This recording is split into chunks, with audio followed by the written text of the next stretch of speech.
Well, as they have all season, RS Berkane have passed through yet another stern test with flying colors, beating Simba SC 2-0 at home in the first leg of the 2024-2025 CAF Confederation Cup final. We're going to talk about all of that and more coming up next on the African Five-Side podcast. What's up, everybody? Welcome back to another episode of the African Football Report on the African Five-Side podcast. This is maybe the biggest week of the year, international football excluded.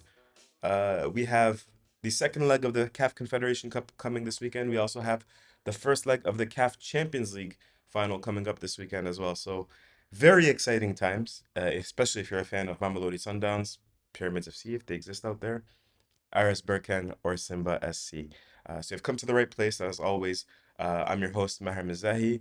And as always, this is brought to you by africasaCountry.com. On the website this week, there was a cool article called Green Hydrogen, Old Colonialism. And this is something that I've been reading about a lot recently. Is this new kind of renewable energy called green hydrogen or clean energy, they say. And it's something that's supposed to be going to be mass produced in North Africa, particularly in places like Tunisia. And it's going to be exported to places like Germany as we're trying to get off of fossil fuels. However, the problem with green hydrogen, according to some of the articles that I've read, this one from Sabir Ammar, is that it necessitates a lot of water to actually create it. And North Africa is a very water-stressed region of the world, particularly over the last 10 to 15 years due to climate change. So if you're interested in that at all, I recommend you read it. It's going to make you a little bit smarter. You can find this link to the article in the description below. But if not, let's talk about football. So 2-0. That was the scoreline that we predicted, and that's exactly what happened between Berkane and Simba. Even the starting lineups, I think they pretty much were what we expected. Um, Now, I predicted Haytham Menrout would start as a right back for RS Berkane. It was actually Sal that started. And Sal is a center back that's mostly been replacing Issouf Udayo. So you had a center back deputizing as a right back for Aris Berkane.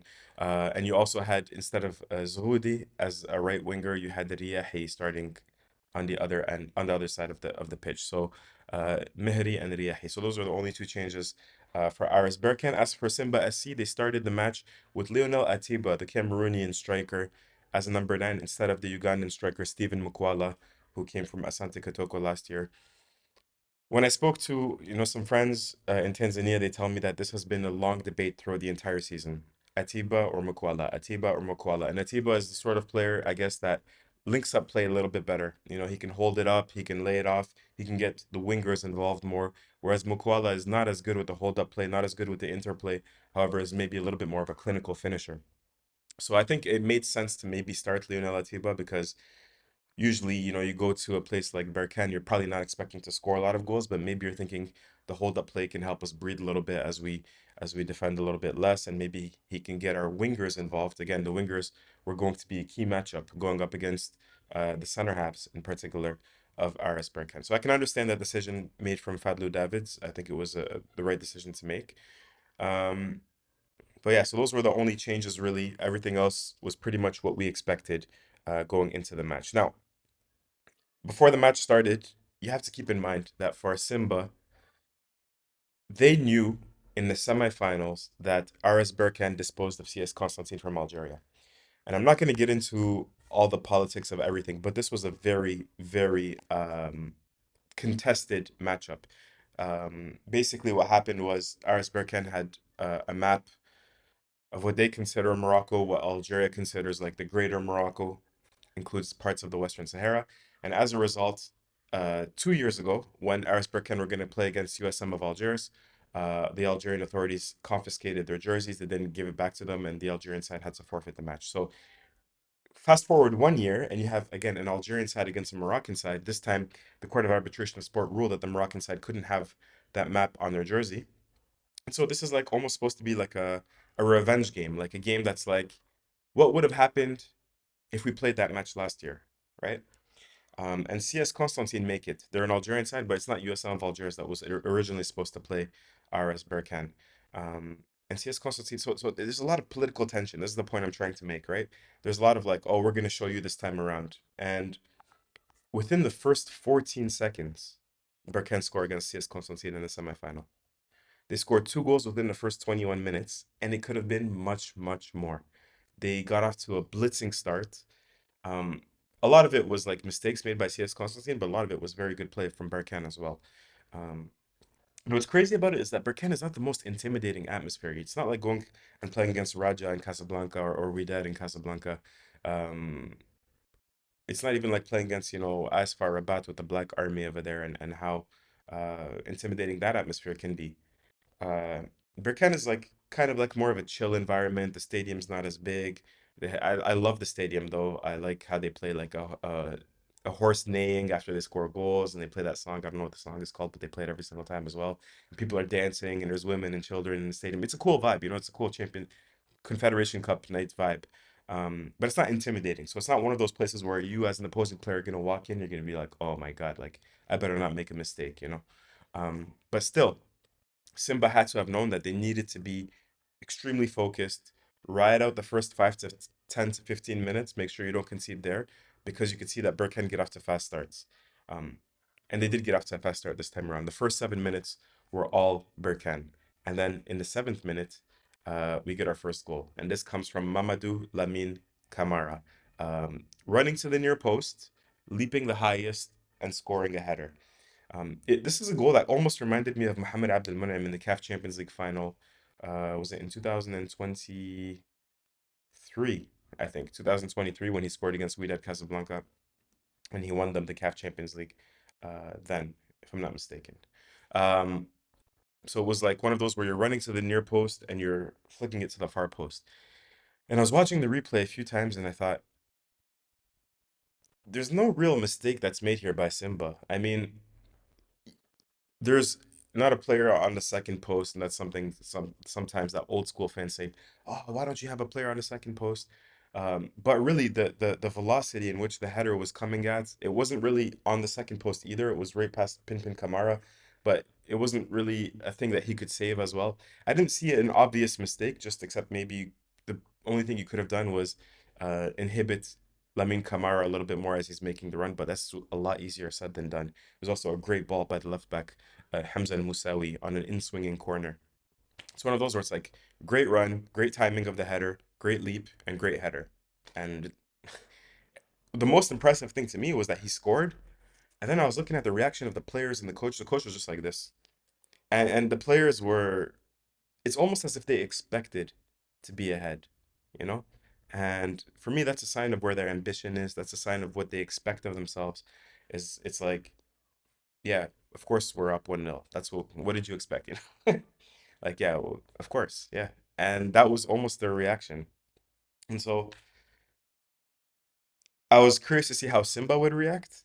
And here's where I don't love what they did here because really from minute 7 to minute 14, you have Berkane on the front foot, and Simba, when they did get the ball, they were trying to keep cool and keep calm, and they're trying to play the ball out stubbornly. And we've seen clubs like Orlando Pirates do this in Algiers against MC of Algiers, and it worked pretty well actually. But I don't think Sundowns, in my opinion, this is my personal humble opinion, I don't know if they have the technical quality in defense and maybe in midfield as well to play like Pirates did in Algiers in that sense. So Berkane were very smart with their pressing triggers and how they were closing down and very organized and disciplined. And so even before they scored the second goal, which comes from a turnover, they had forced Simba to turn the ball over very pretty dangerously 2 or 3 times. And in the 14th minute, again, Pinpin Kamara lasers a pass into midfield.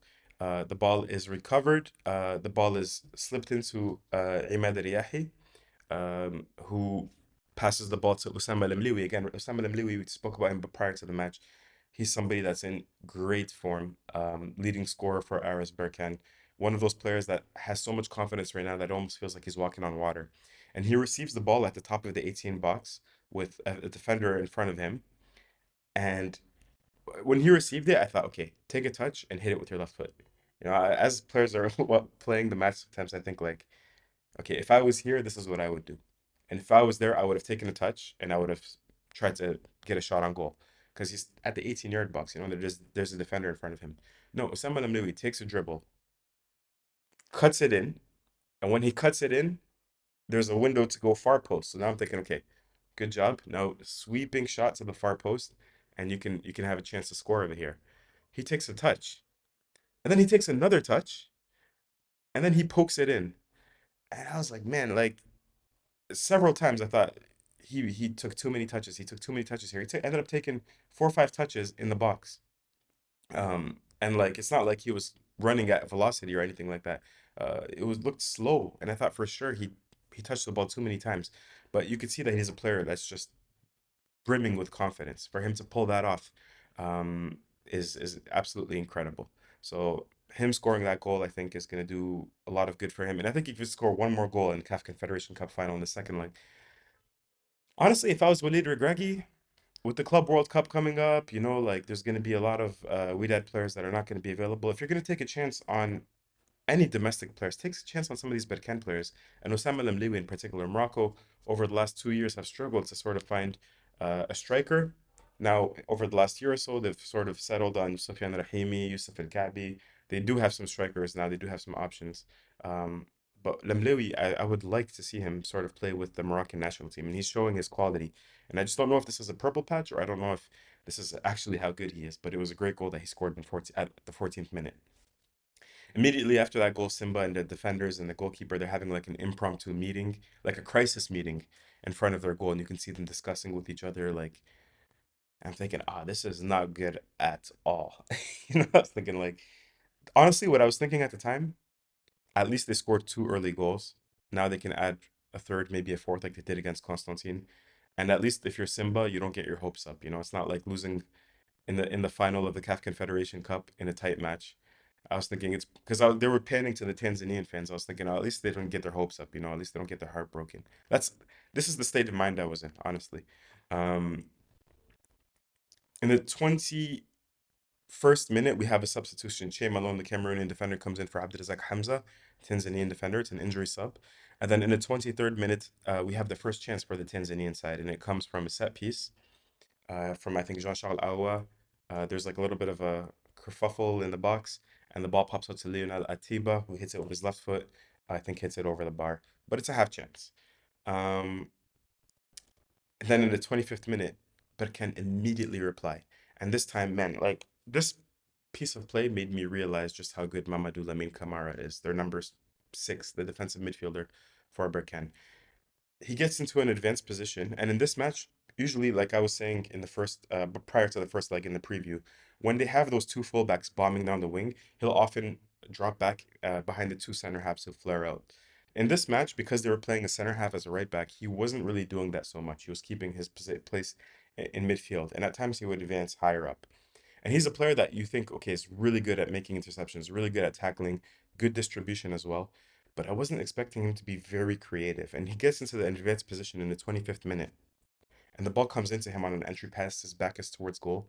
And with the outside of his boot, just a beautiful, beautiful flick onto an on-running Imad Riyahi, who tries to hit the far post. But now Musa Pinpin Kamara makes a really good leg save. And man, like, he did that. And I thought, man, Lamine Kamara is the real deal. He's not going to Al Ahli or Mamelodi Sundowns.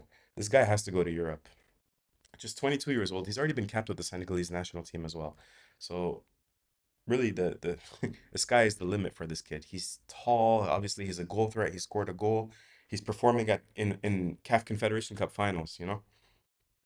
I think just because he's playing at Berkane, maybe he's maybe a little bit disrespected, but I think this guy has to be playing in Europe very, very soon. Um, and then in the 27th minute, the possession statistic pops up 50-50 possession. And if you're watching the match, there's no way you would have thought that. You would think Berkane is absolutely dominating them. Simba just have one half chance. Berkane had two goals and one clear goal scoring opportunity. So and that's really the statistical tail of the tape. Remember, Berkane, I think, was only averaging 51% possession going into this match. Simba, 57. So it makes sense that away from home, it would be almost 50-50. Um, but yeah, it's Berkane just creating so many clear opportunities, playing clean, tidy football. They never beat themselves. You have to beat them. Whereas Simba, less technical in that sense, made mistakes and almost paid for them. They did pay for them on some occasions, then almost paid for them on others.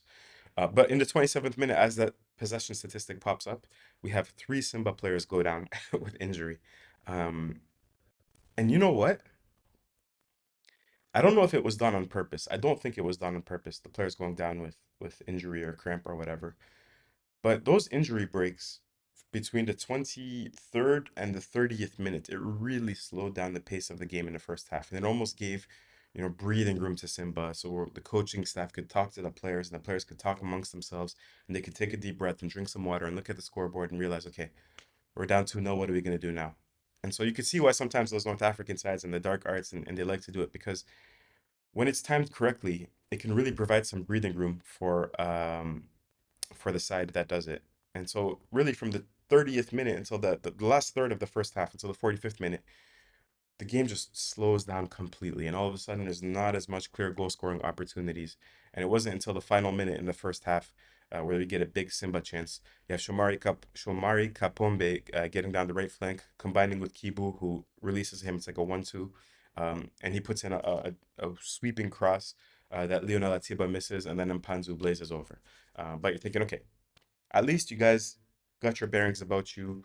Go into halftime and regroup. Because for me, Fadlu Davids had to do three things going into halftime. Number one, he has to stress that Simba are being too lackadaisical with possession in their own end. Number one. Number two, has to stress that the wingers have to get more on the ball in space, attacking the Berkane fullbacks or center halves.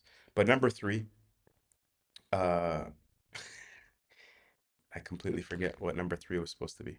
And number three, get the players to understand that even though you're down 2-0, because of the away goals rule, this is still a very playable tie. The next goal was going to determine who has the clear advantage in this tie. If Simba scores, and all of a sudden they're in it, and they can win 1-0 at home, maybe at Benjamin Mkapa, who knows, maybe in Zanzibar, but 1-0 is a doable scoreline for Simba. And then they're CAF Confederation Cup champions. However, if Berkane go up 3-0, and then you're going against the highest scoring team. If they get an away goal, all of a sudden you got to score. Uh, you got to beat them 4-1. Even then, you had to score 5 goals. 5 goals if they win 3-0. So that's practically a scoreline that's impossible to overturn. So I think those were the 3 points that Fadlu had to have talked about. And if I was him, I'm more of a conservative mindset, but I would say like don't whatever we do, let's not concede. Let's not concede. We'll take the 2-0, whatever. Obviously try to pull a goal back, but do not concede. And really, I think Simba came out for the first 5 minutes and they looked re-energized. They had a chance from Elie Mpanzu. He had a shot that was blocked. And I remember thinking to myself, it only takes one of those, you know. Next time, if the shot is deflected instead of blocked, it can pop into goal, and then all of a sudden, we have a game on our hands. Um, but then the second half was really, in my opinion, less entertaining and less interesting than the first half. Um, the only real points of interest, in my opinion, you had, first of all, two VAR shouts. The first one where Caribou Shamu pulls Riyahi down. He clearly pulled him, but it's one of those, the defenders always have a little bit of leeway, and the referee has to make a discretion call on if this was enough to actually bring the player down or no. Usually they let them get away with like a tug like this, if they're next to a player, they let them play with their hands a little bit. I thought Shamu, it looked bad because he pulled his arm and his arm went completely in an unnatural position like this. But I'm not 100% sure that it was enough for Yahi to go down. So that, and it wasn't even clear if there was VAR. I think the referee was saying something like, we might not have VAR at the beginning of the match. I think he called the captains over to say something like that. It wasn't really clear what was happening with the VAR, but I don't think he was working to its usual standards. Maybe it was the screen on the side of the pitch that wasn't working, but the VAR in the booth was working, or in the truck or whatever. And we had a second penalty show in the 70th minute on Osama Demliwi, also not given. Also, I think a 50-50 call, but I think I can understand why it wasn't given. Um, Berkane scored a third goal in the 60th minute, but it was offside. And it's again that man, Lamine Camara, with a beautiful pass to Mehri. Controls the ball with 1-2 touches and smashes into goal. Was it offside? Yes, but just barely.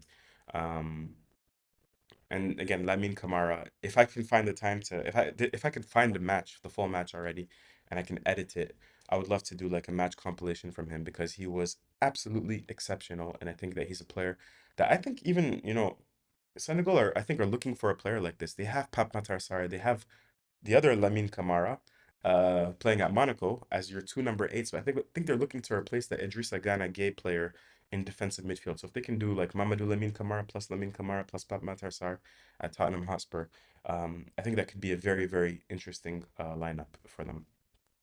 But for the final 15, 20 minutes, what I didn't like from Berkane was that they seemed like they were too satisfied. I would have liked to see them go for the jugular and win this match 3-0. I think they could have done it. But overall, I can understand them sort of just making sure that they don't concede a goal, settling on their laurels, and taking this 2-0 victory over to Tanzania, where there's a lot of controversy because initially this match was, according to the Tanzanian side, supposed to be played at Benjamin Mkapa Stadium, the spiritual home of both Simba and Yanga.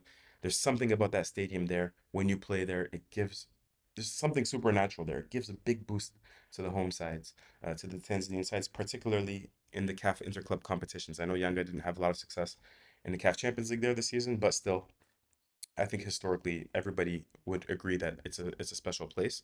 Um, however, the controversy is that Berkane apparently booked their travel, and even CAF officials all booked their travel to Zanzibar, and then CAF notified Simba that they would be demanding that the match is played in Zanzibar due to, I think, weather conditions and pitch conditions. Because it's true that when Simba played at Benjamin Mkapa against Al Masry, the pitch was in horrible conditions, but that's why they moved the semifinal to Zanzibar so they could try and fix the pitch in Dar es Salaam.